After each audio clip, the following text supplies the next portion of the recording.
you is going to be my synonymous question about the power of asking. And so you wrote a letter to Mark Burnett when you got the offer from Shark Tank, then he rescinded, and then you were like, Barbara, I am not going to let him give away my seat. So you decided to write him just a little love note. I'm going to call it a love note. How important do you think that not only was that letter to you personally, but how important is it for all entrepreneurs to learn the importance of fighting for their seat, whatever seat they want to sit in? Listen, seats don't come easily at any table. If it's a worthwhile table or it's an important table, nobody's going to offer you a seat. Okay?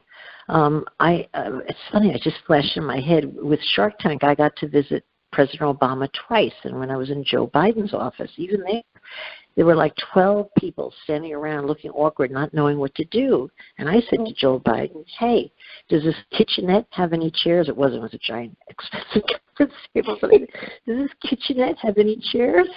And he said, oh, excuse me, of course. He waved up his fluttered hands, and all these, what are they, social service, the guards with the guns. They went all of those, and suddenly there were 12 chairs at the table. But I had to ask for my chair even then, okay? I think what you have to do is you have to, number one, if you're any good at visualizing your own success, which I was good at. I pictured I'd be the queen of New York real estate. I became it. I pictured that I was going to Hollywood when I signed that contract, and I went and I bought outfits and a new luggage set. I pictured myself signing autographs with the Hollywood sign behind me. I mean, call it a stupid movie, but that's what was in my head. And then when I got it, it didn't compute. What do you mean? What do you mean you changed your mind? What do you mean? Well, of course, the initial reaction, as we all would have, because we're all human beings, is to really be blown away. I was a combination of pissed and disappointed and ashamed and angry, a mixture of all those. And then I felt sorry for myself. I can't believe it. I can't believe after all that work. I can't believe it. And then I got hold of myself. Like, what are you doing? Feeling sorry for yourself? And then 5 minutes later, I wrote one of the most powerful emails I've ever written, right to the point, polite. And I wouldn't say I was romancing him. I basically told him he was wrong. That's it. Oh, wow.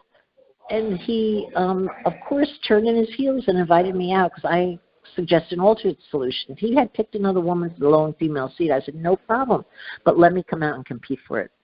It's too tantalizing. We had to do it. And so we competed for the seat, and I won it.